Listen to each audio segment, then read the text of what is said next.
तो जय हिंद दोस्तों, मैं आप सभी के लिए 10 मिनट जो है शो लेके आ चुका हूं, जिसमें आपका रैपिड फायर क्लास चलने वाली है। वन शॉट भी बोल सकते हैं इसको, और वन शॉट जिसमें आपके जो प्रमुख आर्टिकल हैं ये सारे क्लियर कर दूंगा मैं। और जो हर एक एग्जाम में 1 नंबर आपका पक्का है, तो मुझे नहीं लगता इससे बाहर कुछ जाएगा, क्योंकि जितने इंपॉर्टेंट है मैं सारे लेके आ चुका हूँ। चलो तो शुरू करते हैं। यदि वीडियो अच्छी लगे तो प्लीज़ वीडियो को लाइक एंड चैनल को सब्सक्राइब करिएगा और शेयर कर देना, ठीक है। चलो, तो हमारा जो सबसे पहले आर्टिकल आता है, समानता का अधिकार किस आर्टिकल में दिया है, तो ये आपका दिया है आर्टिकल 14 में, ठीक है। एकदम ठीक हो जाएगा। चलिए अगले क्वेश्चन पे चलते हैं। मैं आपको कम समय में ज़्यादा कंटेंट देने की कोशिश करूंगा, इसलिए इसमें ज़्यादा एनालिसिस नहीं करूंगा। आपके लिए भाग की वीडियो है वो अलग से मैं लेके आ जाऊंगा, वो भी 10 मिनट के कम की रहेगी। 19 आर्टिकल में क्या प्रदान है, तो ये आपको स्वतंत्रता का अधिकार दिया गया है, ठीक है। आपका संपत्ति का है, ये बंद कर दिया गया है, मतलब कि आपका छीन लिया गया है। 300A में रख दिया गया है संपत्ति का, ठीक है। मैं चाहता हूँ आपको कम समय में ज़्यादा दूँ, इसलिए मैं ज़्यादा एनालिसिस नहीं कराऊंगा। अगला क्वेश्चन आपका कि अनुच्छेद 21 किससे संबंधित है, तो अनुच्छेद 21 जो है जीवन व अभिव्यक्ति स्वतंत्रता से संबंधित है, ठीक है। चलिए अगले क्वेश्चन पे चलते हैं। ये आपके सदाबहार क्वेश्चन है और इंपोर्टेंट मैं अभी बता दूंगा कौन सा इंपोर्टेंट है। आर्टिकल 21 किससे, तो शिक्षा से है। आप सभी को पता होगा 6 से लेकर 14 वर्ष तक के बच्चे के लिए शिक्षा अनिवार्य है। अब मैं आपको आर्टिकल फार्टिकल सब बता दूंगा इसमें, तो ज़्यादा एडवाइस नहीं दूंगा मैं, ठीक है। अगला क्वेश्चन हमारा 22 किससे संबंधित है, तो 22 आपका है गिरफ्तारी व निरोध विरोध के संरक्षण से, मतलब कि कोई भी आपको है बिना अरेस्ट वारंट के अरेस्ट नहीं कर सकता है, ठीक है। गिरफ्तारी का उसको सबूत लाना पड़ेगा। अगला क्वेश्चन हमारा अनुच्छेद 23 किससे संबंधित है, तो देखो ये लाइन से है और जो इंपॉर्टेंट है वही वाली लाइन से, ठीक है। तो ये आपके मजदूरी व श्रम से, श्रम निषोध, मतलब आपसे कोई जबरदस्ती काम नहीं करा सकता है। अगला क्वेश्चन आपका आर्टिकल जो 44 है, सॉरी 24 क्या कहता है, तो ये बोलता है बाल श्रम, मतलब कि आप बच्चे से काम नहीं करा सकते, वो भी खासकर 6 से लेकर 14 वर्ष तक के बच्चे से आप काम नहीं करा सकते, ठीक है। जो होटल ढाबे वगैरह पे काम करते कारखानों में। आर्टिकल 25 क्या कहता है, तो आर्टिकल 25 जो आपका है धर्म की स्वतंत्रता है। आप किसी भी धर्म के अनुयायी हो, चाहे आप इस्लाम से हो, हिंदू से, जैन, किसी भी धर्म को आप मान सकते हो, ठीक है। अगला क्वेश्चन हमारा है कि अनुच्छेद 29 क्या कहता है, तो ये हमें बताता है कि जो आपकी संस्कृति का अधिकार संरक्षण है, मतलब आपकी जो है संस्कृत है, आप इससे आपके संरक्षण रहेंगे, ठीक है। इनका उल्लंघन नहीं किया जाएगा। अगला क्वेश्चन हमारा जो है आर्टिकल 32 किससे संबंधित है, आर्टिकल 32 मौलिक अधिकार की रक्षा से संबंधित है, और ये जो है आपका सुप्रीम कोर्ट करता है, ठीक है। इसको जो है संरक्षण करता है सुप्रीम कोर्ट, ठीक है, आर्टिकल 32 के तहत, ठीक है। चलो अगले क्वेश्चन पे चलते हैं। अगला क्वेश्चन देखो, यहाँ पे आपके जो मोस्ट हैं वो वाले लेके आ चुका हूँ, जो मैंने अभी बताया। जो आपके 14 से लेके 18 तक है आपका समानता का अधिकार है, और 19 से लेके 22 तक का है ये स्वतंत्रता का अधिकार है, और 24 के है जो आपका ऑप्शन में आपको यही मिलेगा, खुलकर बहुत मुश्किल से मिलेगा। तो आपका 23 से लेकर 24 वाला है आपका शोषण के विरोध अधिकार है, और आपका 25 से लेकर 28 का है धर्म का, और 29 से लेकर 29 से 30 का है आपका संस्कृत व शिक्षा का अधिकार है। 32 का आपका संवैधानिक उपचार है, ठीक है। और ये वाला मोस्ट लगा लीजिएगा ये वाला, तो मौलिक अधिकार जो आपका आर्टिकल 51A में है, और जो है हिंदी भाषा है आपका 383 में है, और यहाँ पे आपका 368 ये भी आपका संविधान जो संशोधन है ये भी मोस्ट इंपोर्टेंट लगा लीजिएगा, और 370 जो आपका ये धारा आपकी जम्मू कश्मीर से हटा दी गई और 2019 में। चलिए अगले क्वेश्चन पे चलते हैं। तो अगला क्वेश्चन हमारा है आर्टिकल सही है, और आर्टिकल 33 किससे संबंधित है, ये बल जो सशस्त्र बल है उनसे संबंधित है, ये ज़्यादा इंपॉर्टेंट नहीं है, ठीक है। जो इंपॉर्टेंट है देखो ये वाला मोस्ट इंपोर्टेंट लगा लीजिएगा, मोस्ट रिपीटेड लगा लीजिएगा। अभी भी आप किसी भी एग्जाम में उठा के देखोगे ना, इससे या तो इसका भाग पूछा जाएगा, जो भाग इसका 4 है, या तो वो पूछा जाएगा, या फिर ये किस आर्टिकल में आता है वो पूछा जाएगा। नीति निर्देश तत्व आर्मी में लगभग कई बार रिपीट हो चुका है, कई शिफ्टों में, तो और जो पुलिस है ना उसमें खासकर पूछा जाता है, तो आप याद कर लीजिएगा जिस भी ट्रेड के से हो। चलो अगला क्वेश्चन हमारा है आर्टिकल 44 किससे, तो समान नागरिक संहिता, एकदम ठीक हो जाएगा, ठीक है। समानता और समान नागरिक संहिता में बहुत फर्क है, ठीक है। समानता का आपका 14 से 18 में है, और यहाँ पे समान नागरिक संहिता जो है आपकी 44 में है, ठीक है। अगला क्वेश्चन हमारा है 45 से संबंधित, तो 45 जो है बाल की देखभाल व शिक्षा से, ये ज़्यादा इंपॉर्टेंट नहीं है, जो इंपॉर्टेंट है वो मैं आपको बता देता हूँ। चलिए अगले क्वेश्चन पे चलते हैं। अगला क्वेश्चन हमारा है आर्टिकल 46 किससे संबंधित, तो ये ST और SC के लिए, कल्याण के लिए, ये थोड़ा फोकस रख सकते हैं। अगला क्वेश्चन ये वाला इंपॉर्टेंट लगा लीजिएगा, मोस्ट इंपॉर्टेंट में लग सकते हैं, क्योंकि ये पूछा गया था।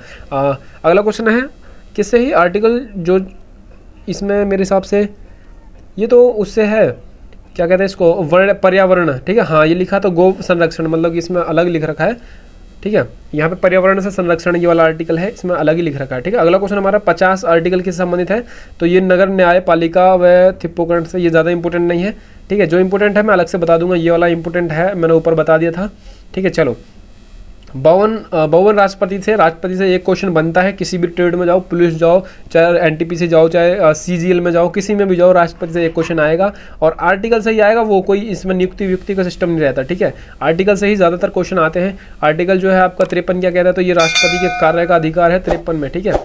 चलो, ज़्यादा आपका जो है क्वेश्चन भी नहीं है और ज़्यादा लंबी वीडियो भी नहीं है, ठीक है। चलो, अगला क्वेश्चन हमारा कि आर्टिकल जो 54 है हमें क्या कहता है। आर्टिकल 54 जो है राष्ट्रपति के चुनाव को कहता है, ठीक है। राष्ट्रपति से क्वेश्चन आएगा। आर्टिकल 61 जो क्या है, तो ये आपका राष्ट्रपति में महाभियोगी है, ये तो सभी को पता होगा, इंपॉर्टेंट है। समाधान है, राष्ट्रपति समाधान दे सकता है किसी को भी, लेकिन ऐसे ही नहीं दे सकता कि भाई मैंने तुम्हें क्षमा किया। इसके लिए भी एक संसद बैठती है जिसमें तीनों सदन होते हैं, ठीक है। आर्टिकल 74 किससे, तो ये आपके मंत्री परिषद से, ये थोड़ा इंपॉर्टेंट हो सकता है आप सभी के लिए, ठीक है। आर्टिकल 74 किससे, ठीक है। अगला क्वेश्चन है आर्टिकल 75 किससे, तो ये भी आपका पीएम की नियुक्ति से, प्रधानमंत्री की नियुक्ति करते हैं राष्ट्रपति, ठीक है। कौन करता है, राष्ट्रपति, याद कर लेना। आर्टिकल 76 अटॉर्नी, ये वाला मोस्ट इंपोर्टेंट लगा लीजिएगा, जो भारत का अटॉर्नी जनरल होता है उसकी नियुक्ति, ठीक है। अगला क्वेश्चन हमारा 79, देखो सरला मैं हर बार ये ट्रिक बताता हूँ, हर क्लास में जब भी आर्टिकल पढ़ाता हूँ, तो आप याद कर लीजिएगा। सैस हो जाएगा आपका संसद, ठीक है। संसद इसमें दे रखा है ना, ये संसद का है, ये उसका ही है। संसद का हो जाएगा आपका 79, ठीक है। और यहाँ पे जो रै से राज्यपाल राज्यसभा हो जाएगा, और यहाँ पे हो जाएगा लै से लोकसभा हो जाएगा 81 में, ठीक है। ये है, यहाँ से क्वेश्चन आता है, हर बार आता है, तो आप याद कर लीजिएगा। ये मैंने सरला नाम का एक छोटे से तरीके, जैसे सै से संविधान, सै से संसद हो जाएगा, रै से राज्यपाल, और यहाँ पे हो जाएगा ला से लोकसभा, ठीक है। तो लोकसभा का वर्णन जो है आपका 81 में है, और जो राज्य का है 80 में, ठीक है। चलो, अगला क्वेश्चन है, मैं ज़्यादा इसलिए नहीं बता रहा हूँ, देखो यहाँ पे आ गया ना वही 80 किससे है, अभी बताया था मैंने आपको, राज्यसभा से, एकदम ठीक हो जाएगा। और लोकसभा किससे है, तो 81 से, देखो नीचे आ गया है। लोकसभा का गठन 81 में, लोकप्रिय सदन भी कहा जाता है इसको, निम्न सदन भी कहा जाता है। ये वाला ज़्यादा इंपॉर्टेंट नहीं है, लेकिन फिर भी एक बार रख सकते हैं माइंड में, ठीक है। इसमें आर्टिकल एकदम आपके खत्म हो जाएंगे, जो इंपॉर्टेंट आर्टिकल है ना, अब एकदम खत्म हो जाएंगे, ठीक है। चलिए, तो अगला क्वेश्चन हमारा है, यहाँ पे ये ज़्यादा इंपॉर्टेंट नहीं है आपका। 112 बजट आप याद कर सकते हैं, ठीक है। देखो, जो इंपॉर्टेंट है वही मैं आपके लिए यहाँ पे लेके आ चुका हूँ। 143 भी आप याद कर लीजिएगा, ये भी अच्छा है। अध्यादेश की शक्ति एकदम ठीक हो जाएगा यहाँ पे। और जो 124 है ना, 124 न्यायपालिका की स्थापना, ये ज़्यादा इंपॉर्टेंट नहीं है। 148 याद कर लेना, मोस्ट इंपॉर्टेंट है। केग जो है आपकी रीड जारी करता है 148 के तहत, ठीक है, केग। अगला क्वेश्चन हमारा राज्यपाल 153 में दिया है, ठीक है। 153 में राज्यपाल है। और जो आपका है 165 में है जो एडवोकेट जनरल होते हैं ना राज्य वाले, उनके लिए है, ठीक है। ये चलो, इसका भी ज़्यादा इंपॉर्टेंट, ये वाला लगा लीजिएगा, अच्छा क्वेश्चन है। 168 जो आपका राज्य विधानमंडल के लिए है, ठीक है। राज्य विधानमंडल के लिए 200 जो आर्टिकल है, 200 में राज्य की जो है विधान शक्ति होती है, ठीक है। ये ज़्यादा इंपॉर्टेंट नहीं है, जो है वो मैं बता दूंगा आपको। राज्यपाल की शक्ति जो है आपकी, राज्यपाल की 223 में दे रखी है, ठीक है, आर्टिकल 223 में। अगला क्वेश्चन है, देखो यहाँ से एक क्वेश्चन आपका बनेगा ही बनेगा भाई।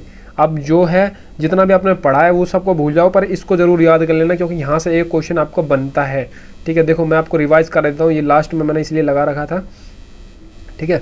अंतिम 10 जो है ना, आर्टिकल जो है आपका 243 जो पंचायती राज का है, और भाग, अगर भाग में जाओगे तो भाग 10 में है इसका, ठीक है। और अनुसूची आप देखना, ठीक है, मैं अलग से लेके आऊँगा इन सब के लिए, भाग के लिए भी एक अलग से वीडियो लाऊंगा। अगला क्वेश्चन हमारा कि 243 में क्या है, नगर पालिका, और 243 अगर बोलता तो भाषा से, सॉरी, इससे हो जाता, ठीक है। चलो, अगला क्वेश्चन हमारा है, तो यहाँ पे आर्टिकल जो है 59 किससे, संसद के विषय को कानून करना, ये ज़्यादा इंपॉर्टेंट नहीं है। वित्त मंत्री भी आप याद कर लीजिए, वित्त आयोग का भी गठन, ठीक है। और यहाँ पे देखो, संपत्ति का अधिकार मैंने ऊपर बताया था, ये वाला मोस्ट इंपॉर्टेंट लगा लीजिएगा। अगला क्वेश्चन हमारा है, और प्रमुख संशोधन भी मैं लेके आऊँगा, वहाँ से भी क्वेश्चन आता है आपका। आर्टिकल 212 अखिल सेवा का भी आपको बहुत इंपॉर्टेंट है। 224 चुनाव आयोग भी आपका मोस्ट इंपॉर्टेंट लगा लीजिएगा। आपातकाल, तो ये आपके सदाबहार क्वेश्चन है, ठीक है। राष्ट्रपति का शासन आपका 56 में है। जो राष्ट्रीय आपातकाल और वृत्तीय आपातकाल में थोड़े कंफ्यूज होते हैं, आप देख लीजिएगा। राष्ट्रीय आपातकाल जो आपका 52 में लगता है, और वृत्तीय मतलब कि अंदर वाला लगता है 60 में, ठीक है। तो आई होप आप सभी को यहाँ तक वीडियो पसंद आई होगी, और जितने इंपॉर्टेंट क्वेश्चन थे आपके जो आर्टिकल से, इससे बाहर नहीं जाएंगे, मैं आपको शर्त लगा के कह सकता हूँ। और जो है आपका संशोधन और भाग रह गया, भाग के लिए भी मैं एक अलग से वीडियो डाल दूंगा, तो उस पर आप सभी लोग देख लीजिए, 10 मिनट से कम मैं आपके लिए करा दूंगा। तो चलिए, मिलते हैं नेक्स्ट वीडियो में। जिसने अभी तक वीडियो को लाइक किया, चैनल को सब्सक्राइब नहीं किया हो तो कर दीजिएगा, और शेयर कर देना ताकि औरों का भी भला हो जाए। चलिए, तो सभी को जय हिंद, जय भारत।